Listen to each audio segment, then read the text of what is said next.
Hello there, everyone. Hello, Dublin. Good evening.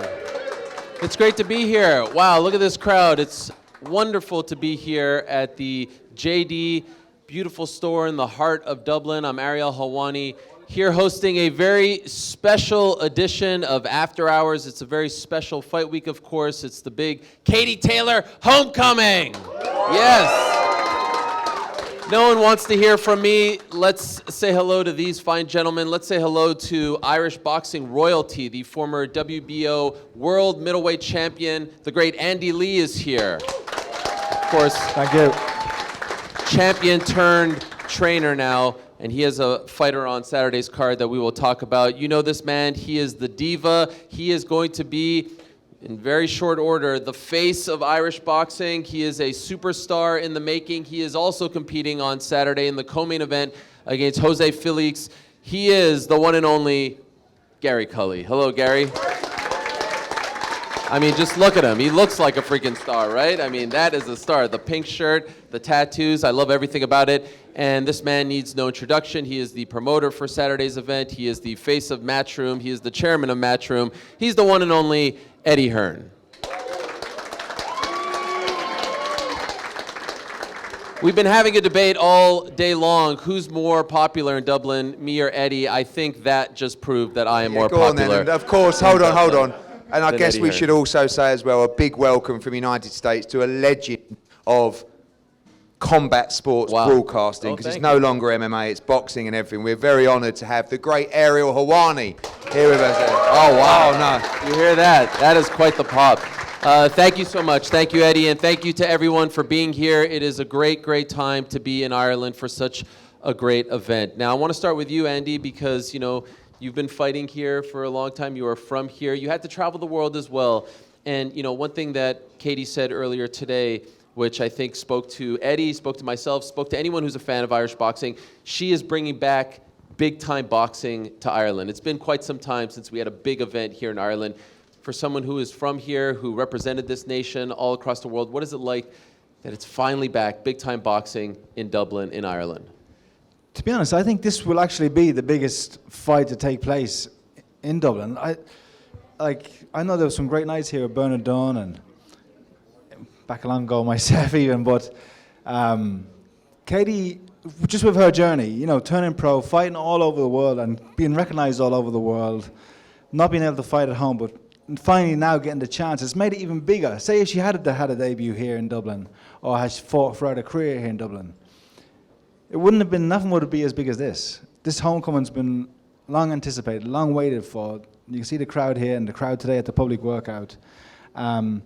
And even though she's probably wanted to, there's been a will for her to fight here, the fact that she hasn't been able to has made it all, has risen the demand for it.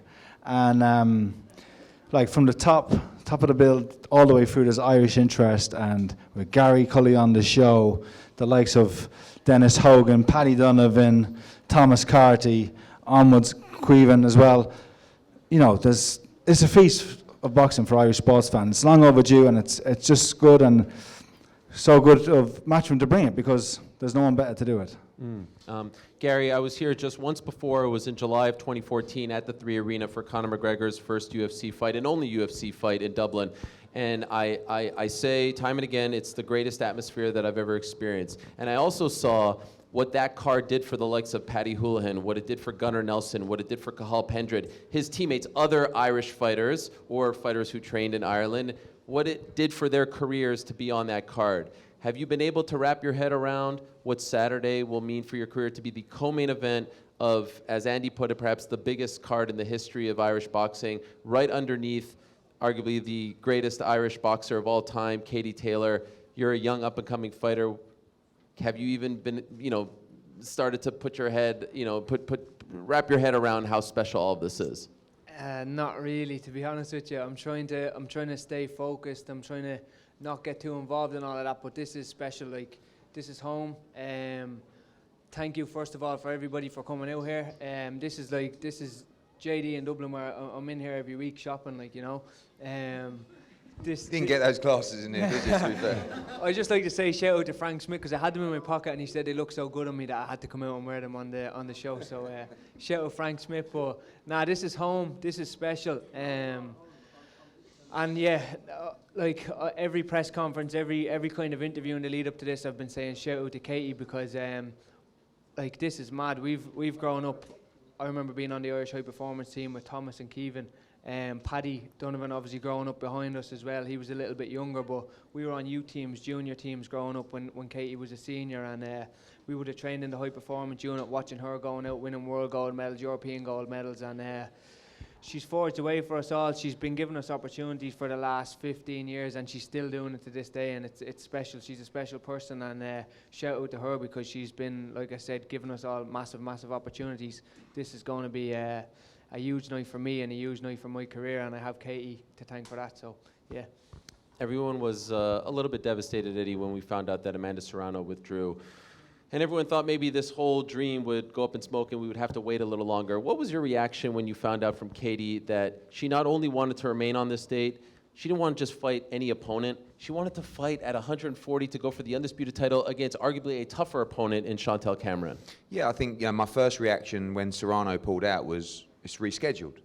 But, Katie had May 20th in her mind for so long in Dublin that she just felt that we had to make it happen. There were two options really, Alicia Baumgardner and Chantelle Cameron. People have thought for a long time that Katie wouldn't fight Chantelle Cameron. But I always knew that when the fight was big enough, she'd fight anyone anyway. But all of a sudden, she did something that she never does, which was to call for it on social media. It's hard enough to get her to put a tweet out or post anything on Instagram. Next thing I've woken up and it was, I want to fight May 20th, I want to fight Chantelle Cameron, make it happen, Eddie Hearn. And from there, you always need two fighters willing to fight. Think about this, right? You've got a situation here in boxing where an undisputed champion at lightweight was fighting an undisputed champion at featherweight. The undisputed champion at featherweight pulled out, and 24 hours later, she's fighting the undisputed champion at light welterweight. It just doesn't happen. And it's so refreshing to see in boxing, in women's boxing, these fighters willing to step up and be in the biggest fights. I've never met anyone so driven, never met anyone so stubborn, never met anyone so determined as Katie Taylor. She's an absolute inspiration, and you see the difference today. Some people are liked, some people are disliked. There is only love for Katie Taylor. She's the purest of souls, but she's the brutalist of warriors. And she is ready to go to war on Saturday night. She fears no one. She believes she has the beating of Chantelle Cameron. But on Saturday night, you have two undisputed, unbeaten fighters. And also, remember one thing, Katie Taylor is the challenger on Saturday night. We know she holds the belts, but she's stepping up to challenge the champion. And this is unquestionably the toughest fight of her career so far. I've heard people, Andy, say that this is a 50-50 fight. I've heard people say Eddie shouldn't have allowed her to take this fight. Brian Peters, her manager, shouldn't have allowed her to take this fight. It's too risky. This was going to be the coronation celebration again. She could have fought a broomstick and sold out the 3 Arena. Could you be as unbiased as possible, perhaps put your analyst hat on? How do you see this fight playing out? And do you agree with some people who say, perhaps this is a little too risky, Chantelle is just a little too tough for her? I agree with it, yeah. It's a fight I could see Katie losing the fight. If she gets involved, stands her feet and trades, what she's like to do. Katie is a supreme boxer, the greatest female fighter of all time. If she stands and fights Cameron, she could very well lose, because Cameron will be coming. She can box herself, Cameron, but as she said in the press, she's going to come this fight. She's going to come and press forward and let her hands go. And Katie can outbox her, dance and move, sidestep. But when it's put up to Katie, and this is why we love her, she wants to stand and fight, to her own detriment sometimes. And she'll get involved. And we saw her time and time again with Persoon, with Serrano. She gets involved. And in doing that, in 2-minute rounds, it can go so quickly. Before you realize it's round 8 and you've only got 2 more to make a difference. But in saying that, 2 fights are referenced, Persoon and Serrano. Katie found a way to win. When she had to dig deep, which she probably will have to do Saturday night, she found a way to win, and I back Katie to do it again on Saturday. I have often said that the 2 best weight classes in boxing are 135 men, 135 women, because it seems like the 135 men don't care. They're going for the biggest fight. You know, Devin Haney fighting Lomachenko. We saw Tank Garcia. I know it wasn't exactly at 135, but close enough. And the women, right? Katie Taylor saying, you know what, screw this, I'm going up to 140. As a fellow 135er, how do you feel about this decision on her part? Yeah, like knowing Katie throughout the years, throughout the amateurs, knowing what sort of person she is. She's a champion. She wants to prove she's the best. She proved she's the best at 135. So she had an offer to go to 140. Didn't even have an offer. She made the offer, I suppose. And wanted to go up and prove she's the best up there. And I believe she'd do it. She'd go up to 147. She'd go up to 154. She's a fighter. She wants to fight, and she wants to prove she's the best. And that's why she's so loved, and that's why she's so good, I believe. And I want to let the crowd know that we'll be taking some fan questions. There's going to be a meet and greet afterwards. Eddie is also going to be giving out 2 tickets to Saturday's fight, so stay tuned for that as well. I know it's been a hard ticket to grab. In fact, you told me something pretty remarkable about Saturday's event regarding the business that is happening on Saturday. Do you mind sharing that with the people? No, I know that obviously we wanted this fight at Croke Park. You know, we wanted 60,000. We ended up with 8.5, and we did have to price it quite expensive at the top end because both girls wanted to be well rewarded for this fight, and rightfully so. But this fight, this show, is officially confirmed as by far the biggest grossing event in the history of the Free Arena. And I think when you look at the acts that have been there and the shows that have been there, to see that record smashed by Katie Taylor just shows you the draw of this woman, and rightfully so. She's getting everything she deserves in her career. I think everyone still wants to see the Serrano fight, hopefully at Croke Park one day, the rematch, of course. Does she have to win on Saturday to keep that dream alive? Yeah, I mean, you know, if she loses to Chantelle Cameron, you know it's going to be an absolute war. All of a sudden, you'll probably see Taylor Cameron too. You know, these fights, Taylor, Cameron, Serrano, Baumgardner, you can see 1, 2, 3, so many of them. But, you know, right now, the Serrano fight is a distant thought, honestly. It's just about the fight on Saturday night. You are coaching and training. You want to say something? I was just going to ask Eddie, how do you promote both fighters? You're here in Dublin, obviously, but how do you stay neutral? It must be incredibly hard. I hate it because, you know, I've had it before where, you know, Callum Smith boxed Rocky Fielding, Dimitri Bivol boxed Canelo Alvarez. You know, I represent both fighters, and the one thing I love to do more than anything is stand up, especially in Dublin.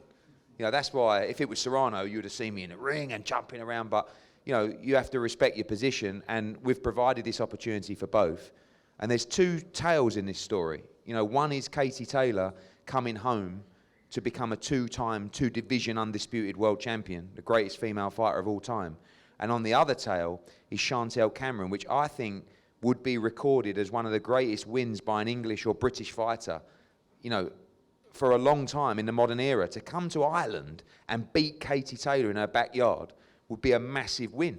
So I've kind of, you know, I'd rather just have one fighter in the race, but I'm proud of both of them, and it's going to be a special fight. It's like we keep saying this is such a hard fight for Katie, but on the other foot, Chantelle Cameron's got to come to Katie's backyard and fight the greatest female fighter of all time. So, like, hats off to both of them, but it's an incredibly tough That's fight. what Katie's like. You know, Katie will respond and say, well, Chantelle Cameron says she's very strong. And she said, well, I'm strong too. She said, Katie Taylor, Chantelle Cameron says she likes to have a war. Well, I like to have a war too. You know? She's humble. She's the nicest person you ever meet, but behind it all, there's a competitor there. And even, like, she's come home sometimes and we've done some bits in the gym, and I'll have Paddy or the boys doing leg circuits or arm circuits, and she's trying to go, like, you know, these guys are doing it every week, so they're used to it, but she's first in the door and trying to beat them and compete with them, you know, so yeah, she's got that grit. By the way, for Canelo Bivol, I believe you were Team Canelo and Matchroom CEO Frank Smith was Team Bivol. Yeah.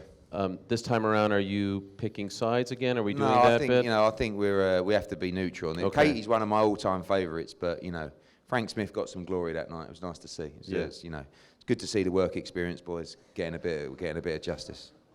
If there are people out there, Gary, who have yet to see you fight, how would you compare your style? Would you compare it to someone? How would you describe it? Because, to be honest, just, you know, standing next to you, it's a sight to be seen. I mean, you're 6'2.5", 6'3", 135 pounds. I don't know if there's actual skin on your body that isn't tattooed, which is tremendous. I mean, you feel like a star. I'm not just saying that because I'm sitting next to you. And the glasses were tremendous. Great choice, by the way. For those that haven't seen you yet, I believe back in October when Katie fought, it was 35 seconds that you starched your opponent. What kind of fighter are you? Yeah, Matchroom debut back in October was 35 seconds. Had my second fight then with Matchroom. Fought Wilfredo Flores back in February, won on a second round knockout. So I start fast, I'm explosive. For me, this is the entertainment industry. People have to be entertained, and people have to want to tune in and watch you fight, you know. So I believe I'm entertaining, I'm explosive. I grew up watching a lot of Paul the Punisher Williams back in the day, and he used to throw over 1,000 punches a fight as well. So I come with that high energy, that high punch output, and I come to fight. You know, we're the Fighting Irish here. We get behind our people, and we fight all over the world. And I'm coming to Dublin to fight, to put on a show, to entertain, and to get people excited. A great moment. Prior to the fans coming in, we had a media Q&A, and Eddie was talking about Gary's fight on Saturday against Jose Felix. And Eddie said that, you know, he's looking forward to Gary getting some rounds in, and you couldn't see his face when you said that. I think Gary was a little offended that you said that. I don't think he liked that you are anticipating him getting some rounds in. Could prove me wrong. You know, he's done it so far. You know, we've brought these durable guys in, these unbeaten guys to face him. And like you say, he's starched them. But this opponent is renowned for going the distance with some high-quality world opposition. So if he stops him, it will be a hell of a statement. But, you know, I want everybody to get behind Gary Cully. He's about to tell me off again. I can feel it. Yeah, you see He hasn't been hit by this left hand yet. Oh, I don't want to get hit by that left hand. Not you, Jose Felix. Oh, right, good. I was going to say, that's why I sit the other side of the ropes. I've seen you punch. That is going to be a scene. I'm very excited about Paddy Donovan, your guy. I was going to ask you just earlier, tell the public, you know, another up-and-comer, another name that we're probably going to hear more of in the years to come, especially if more big events come to Ireland. Who is Paddy Donovan? What can people expect from him? Paddy is a young guy from Ennis, Limerick. Boxing people in Ireland will know who Paddy Donovan is. He was one of the standout amateurs in this country, and turned pro with Top Rank. We had a great relationship with Top Rank, and I can't say a bad word about anybody there. They were fantastic to work with, but unfortunately they couldn't provide him with the fights he needed in his activity and development. So we got released, and thankfully Matchroom have given us an opportunity to box here on the undercard on the biggest stage. Paddy Donovan will be fighting around 5:30, so get in early, watch him. He's up against Sam O'Mason, who's probably his best opponent, recently fought Dalton Smith. Paddy can punch. I hold pads for everybody. Joseph Parker, Tyson Fury, all of these fighters. And none of them hit as hard as Paddy, pound for pound. Paddy is... It's hard to get him sparring, never mind opponents. And he can box. And he's got a bit of flair about him, so tune in early, or get there early, and hopefully witness, after Gary, the next face of Irish boxing. Yeah, Paddy, just want to jump in there, and Paddy is a special talent. You know, we've done some rounds of sparring, we've trained together, and he's got his moment like I got with Miguel Vasquez last year. He's got his Matchroom audition, he's got to put on for Eddie, and he's going to put on a show, and I believe he's going to go in there and put on a show on Saturday night, and he's the next up-and-coming star, I believe, in Irish boxing after myself. So, yeah, everybody who's going, get in early and have a look at him. I think a lot of people are wondering if this is just the Katie Taylor show, or are we about to see, like we saw with the UFC after that Conor McGregor card in 2014, other shows, other events from Matchroom coming here that aren't headlined by her, with the likes of, Yeah, like, what we love is to come to cities and places that have passion, love a great night out, love entertainment, make noise, produce great TV, great visuals, and great atmospheres, and nights we'll never forget. And as far as I'm concerned, Dublin is like the #1 place for that. And it's amazing to think that World Championship big-time boxing is back in the city this Saturday. And the undercard's fantastic. You know, you've got Gary Cully co-main event against Jose Felix.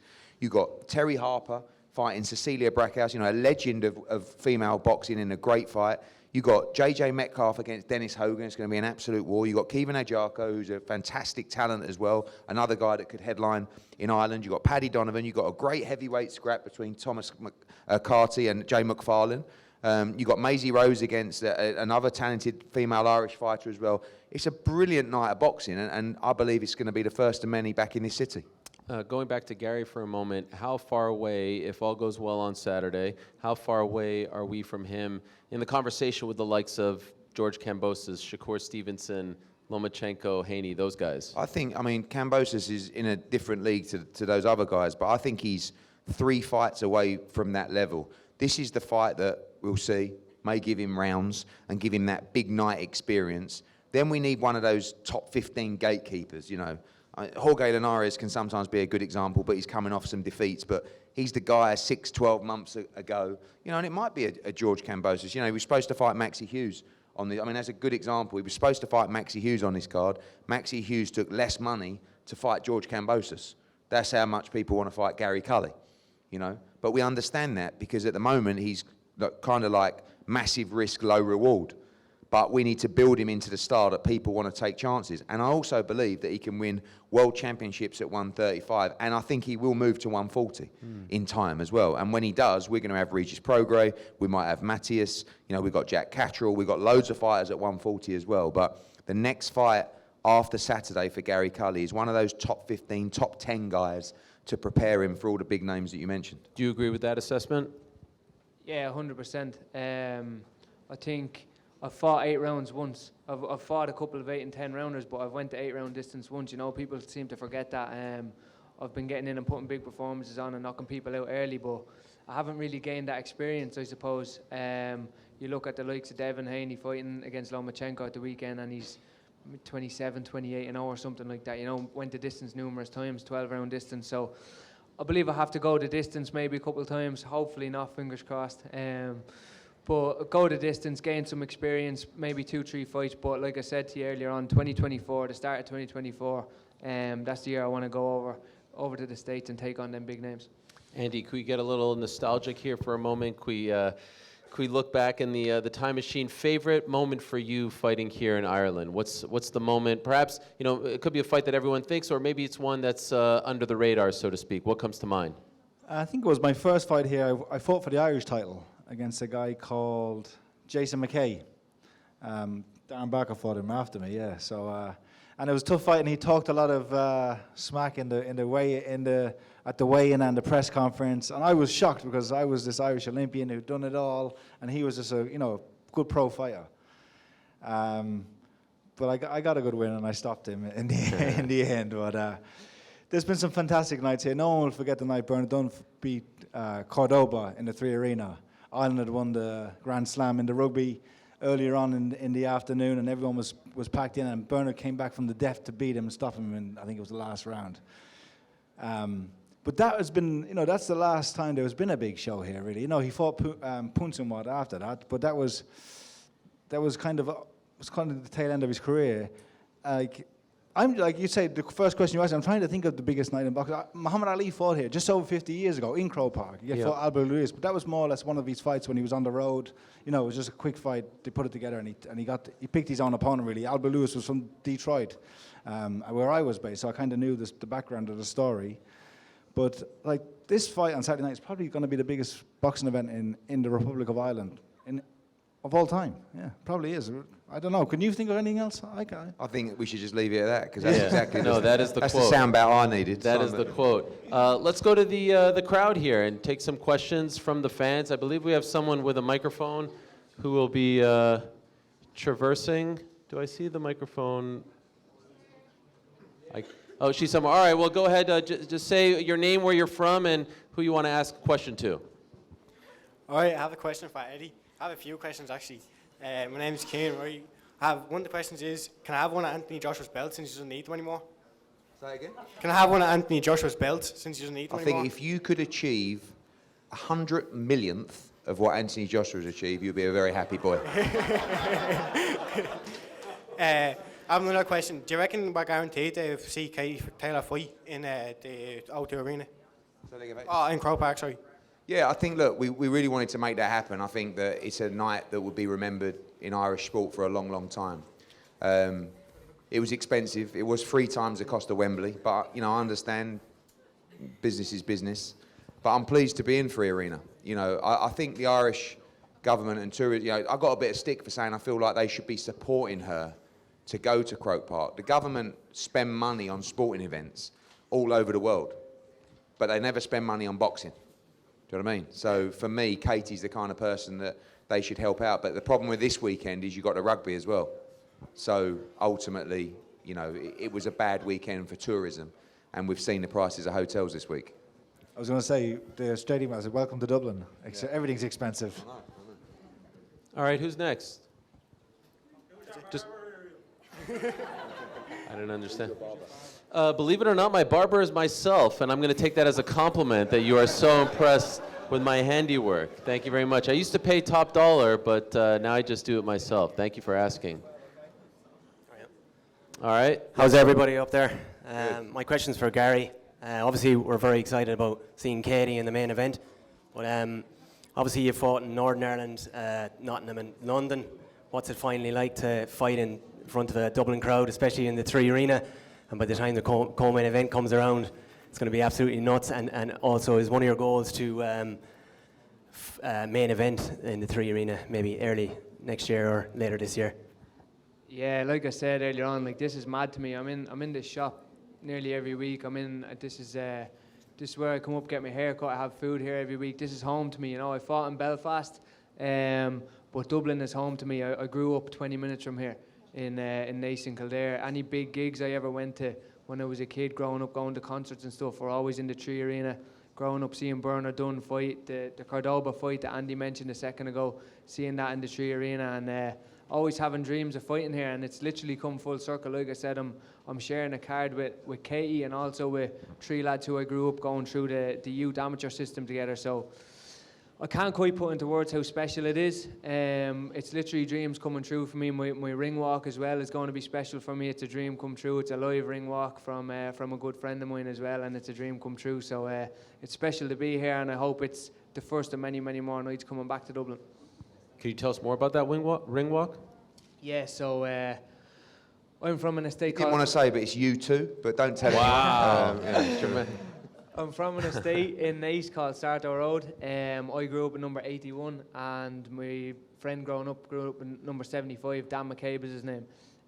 Sings Irish rebel music, and during COVID, during lockdown, he blew up on YouTube. We were in the same class in school together, and we had this dream when he goes on to do his thing in music and I go on to do my thing in boxing. He's going to sing me out to my big fight in Dublin. So it's literally a dream come true. Wow. He's singing me out on Saturday night, and it's going to be special for the both of us. So that's incredible. Who is next? Go ahead. My question's for Gary. What is the best piece of advice you got from a coach during your amateur years, and what advice would you give to a young aspiring boxer in the amateur ranks? Whoa, that's a tough question, actually. I think staying consistent is massive. A lot of people join or think that their success is going to happen overnight, and I've been signed by Matchroom for the last 12 months, but even in the professional ranks, my performances I've been putting in big performances since I turned professional for the last 5 years, and I've just been waiting on people to see them. And even going back to that, before in the amateur system, I was coming through the amateur ranks and putting in big performances, and just believing in yourself, staying consistent. It won't always be easy. You won't always want to train. People always say to me, how do you say so motivated? And I say, I'm not always motivated, but I'm always dedicated and I'm always disciplined. And I think staying dedicated, staying consistent is massive for any success, not in just boxing, but for life in general. Let me get this young man right here. You can talk into the microphone. Will Andy Joshua ever fight Tyson Fury, Eddie? Oh, I hope so. I mean, Anthony Joshua's really got 2 fights that he wants more than anything. One is Tyson Fury, one is Deontay Wilder. I still say that I know this guy's prepared to fight anyone. He fought Usyk twice, back to back. No one seems to want to jump in with Alexander Usyk. He's a very good fighter, and AJ never even thought about not fighting him. I believe that if AJ fights Deontay Wilder and beats him, it makes the Tyson Fury fight the biggest fight of all time. All right, who's next? Go ahead. All right, lads. Sorry, just a quick question. Obviously now that Katie's fighting at a different weight, does anything change? If you were the coach, does anything change strategic-wise going into the fight, or is it the same as she always does? For Katie? Yeah, I think that Katie's, when she turned pro, I wanted her to start super featherweight, which was 130 pounds. And it was too much for her to cut. And she's always been a solid lightweight. Like, she's never really looked to come down. She's never really looked to go up. She fought for the 140 pound title against Christina Lenartu, who actually beat Alicia Baumgardner previously. Maya was going to fight her, and she weighed in at 140, 141. You know, she was 140 pounds. So I think she's going to be strong and comfortable. Like, she's one of those fighters that doesn't cut a lot of weight, but doesn't put a lot of weight on. And you know, I think weight making's so interesting. Like, there's a big thought process behind a lot of trainers, which is lose a huge amount of weight within a shortest time period and then put it all back on again very quickly. I'm not so sure about that. I'm not an expert, but in my experience, the fighters that have been tougher to beat and stronger with better engines are the guys that actually don't put on 20 pounds after the weigh-in and actually come in and do the weight right, put on 6, 7, 8, 9, 10 pounds, but are fit in the ring rather than ballooning. I remember Carl Froch, you know, he weighed 168 pounds. He went in the ring against George Groves, 170 pounds, 171 pounds, you know, and Katie will weigh 138, 139, and she'll go in the ring 140, 141, 140, you know, I mean. Cameron's not a huge... No. She boxed at Super Feather as well, you know. So there's not... is this at the championship limit? Yeah, 140. It's not a catchweight kind of thing. Wow. Well, respect to Katie. All the belts. Who's next? Eddie, back in 2016 when Katie messaged you first about signing, did you think women's boxing could become as big as it has done? No, I'm going to read that out now, that message that she sent me in 2016, because I've got a funny feeling her brother might have written that. I've got a funny feeling her brother might have written the message because, you know, it was, I was sitting in the office and I watched Katie Taylor win the Olympics in 2012, and the noise at the XL was unbelievable. And I thought about speaking to her then, and then she went to Rio in 2016 and it didn't really work out. And then after that, you know, clearly she was in a position where she wanted to turn professional. And I just had the meeting really out of respect for more than anything. There was no market for women's boxing. There was no real interest from anybody to stage women's fights. And she came over, and that meeting was one that I'll never forget because I sat down and just listened to her and thought, I have to be part of that journey. You know, and I told her one day, you know, she's going to headline Madison Square Garden. She's going to headline in Ireland. I was just talking rubbish, really. And here we are, you know. And it was on 4th of October, 2016. Have you ever read this verbatim? Yeah, I believe so. But I like it because it was very complimentary to me. Oh, okay, she hasn't really said a lot like that since. But okay. He wouldn't be reading it otherwise. No, exactly. It says, let's hear it. It says, "Hi Eddie, hope you're well. I hope you don't mind me reaching out like this, out of the blue. I've been seriously considering turning pro the last few months. I think I could do for women's pro boxing what I did for the amateur sport, bring it into focus and generate serious interest. I already have a global profile and a great fan base. Of course, the pro game is impossible without a great promoter. If you know anyone, let me know." Oh, no. She said, "So I'm wondering if you would be interested in talking more about this. Much appreciated, Katie." And I wasn't that keen, but I replied about 10 minutes later and said, "Hi, Katie, I'm very interested. What's the best number to reach you on?" And then she flew over with Brian Peters, honestly. And I remember it so vividly. She sat in the chair in front of me. I said, "Tell me what is important in your life." And she said, "Boxing, my family, and my faith." And I was like, you know, and she was so driven. When she left that day, I couldn't stop thinking about what we might be able to achieve. And I think one of the greatest, as we said earlier, Ariel, I mean, now I spend a lot of time in amateur clubs. My two daughters box, one particularly. There are so many young female fighters now in the gyms. I watched an 11-year-old girl the other day spar a 13-year-old girl. I've never seen anything like it. I mean, southpaw, slipping, rolling her head, getting in there, trading. I said to her after, she came out of the ring, I said, "You are unbelievable."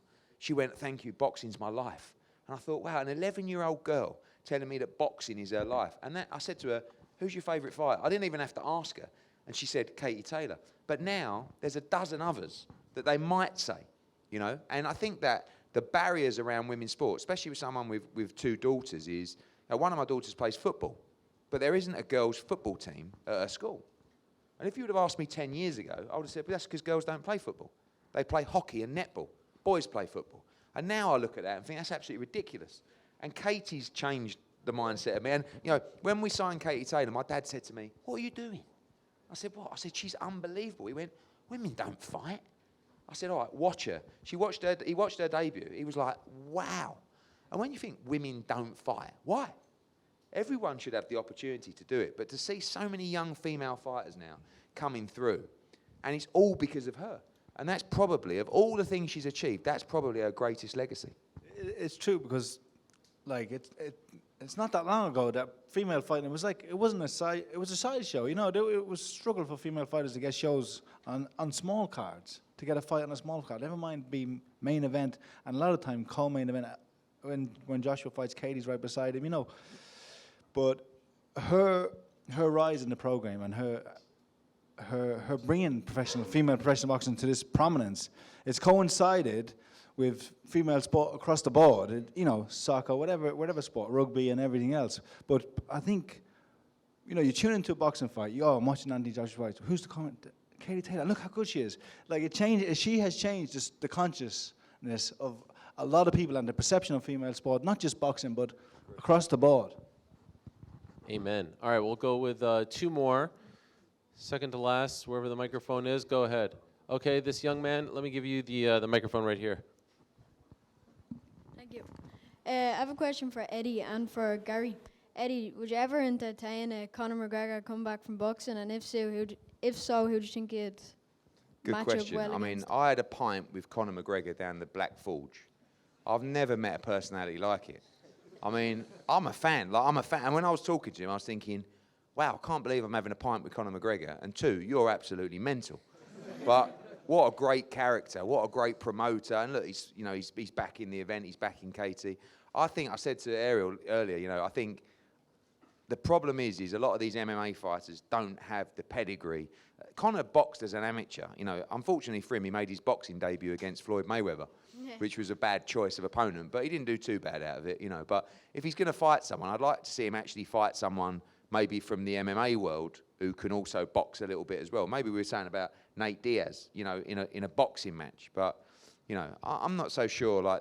I'm sure he's made so much money now. Yeah. The desire to fight is something that the true greats.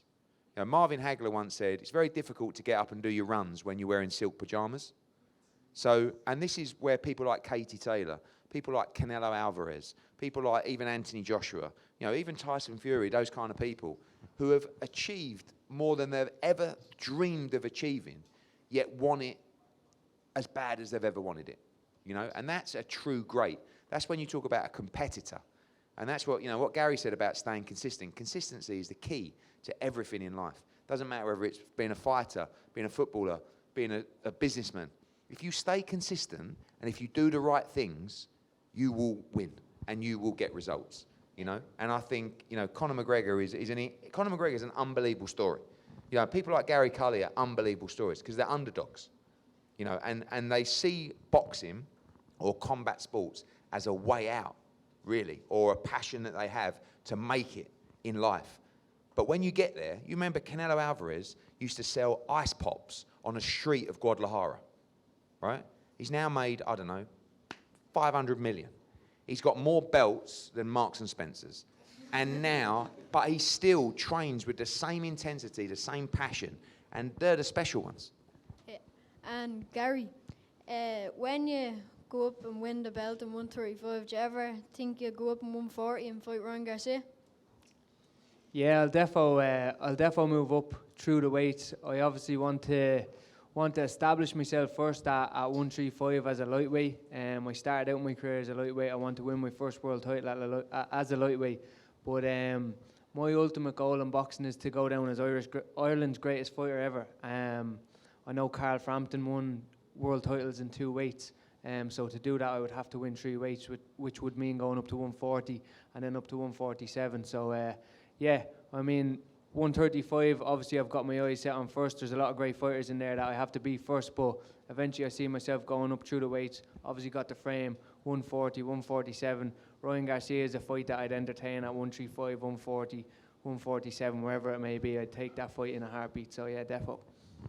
Eddie, you mentioned Hagler and the silk pajamas. It's a famous line, but Canelo often wears silk pajamas, doesn't he? On the airplane and stuff. Yeah, I wear Do you them think as that's a nod to it? I was going to ask you Do how think you it's a- find it it- getting I up don't doing know. your runs. Is that a nod to the Hagler reference? Yeah, maybe. I mean, I just find it fascinating that you know that people who come from affluent backgrounds generally don't make it in boxing, right? It's a tough man sport. That's why I admire people like, you know, even Eubank Jr., you know, Conor Ben, these guys that have come from wealth but still have the same passion and outperform people in the gym. But when people like Canelo Alvarez and those guys, it's like AJ. AJ's as dedicated, probably more dedicated now than he was when he first picked up a set of gloves. You know? So what is it? You know, and that shows you what type of person you are, because it's such a horrible, tough, brutal sport. And when you're in there, you know, I watched John Ryder the other day in Guadalajara. After 6 rounds, I'm thinking, I really feel like this kid should be pulled out. He bites down on the gum shield. He comes back in the fight. He wins a few rounds, and you know. But even Canelo, you know, he's getting busted up, and I'm thinking, how many more of these do you want? And he goes back to change room, and all he can talk about is the next one. And it's kind of like an addiction. Boxing's a very addictive business. Sometimes one where you go on too long because you love it and you don't know anything else. And maybe that's what scares these people. But to have the passion, you know, at the moment, you're okay. You're so hungry for it. I mean, you want those glasses in 8 different colours. Do you know what I mean?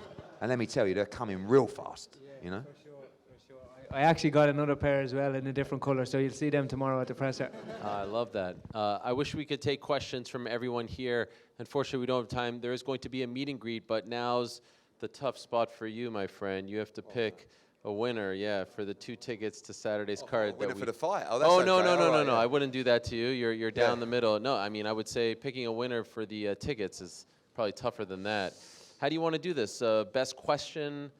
Someone that... Yeah, I mean, it's very difficult. I'll tell you what I'm going to do. There's 2 people that have caught my eye with their questions. This gentleman here who had 2 great questions, had his hand up the whole time. 2 tickets for you for Saturday night for Katie Taylor. And do you know what? I'm probably going to get told off here. Frank, can we do... I was going to say 2. Can we do 3? 3 pairs? Is that all right? He's looking at me saying... What's he going to say? Imagine he says no right now. Yeah. He's the biggest heel in Dublin. And one is to this young gentleman down here. All right? Amazing. And the other is to this young lady here who asked a very good question as well. Do you box? Okay. If you don't, just say yes. That's great. Okay. So you 3, 2... That's all right? No problem. Great. And I'll tell you what I'm going to do. Because I like you, you're cheeky. And you said earlier on, all right, Eddie, you were one of the few that didn't boo me. On Saturday, I'm going to make sure we find you, and you're going to come backstage with me, and I'm going to take you around and show you all the fighters. All right? Wow. Is that all right, Frank? The lesson is, suck up to Eddie. Good things happen. Gary, perhaps be a lesson. Nice, for be you. nice, and I'll be nice Exactly, too. exactly. By the way, I'm just curious, was anyone in attendance at the 3 Arena when Conor McGregor fought Diego Brandao and is also planning to attend Saturday? So a couple of you. So that's a pretty damn good story to tell one day. You'll be there when Irish MMA exploded, and you'll be there when perhaps Irish boxing was reborn. Is that a fair thing to say? Thank you so much to everyone who came to hang out with us here. Thank you so much, everyone who's watching around the world. Again, don't forget, live and exclusively, globally, on DAZN this Saturday from the world-famous 3 Arena. It's Katie Taylor moving up to 140 pounds, going up against the undisputed champion, Chantelle Cameron. Can't wait for it. Thank you very much to Andy Lee. Good luck to you, my friend. Can't wait to see what you do as well. Give it up for Gary, who's here. And thank you to Eddie. Good night from Dublin.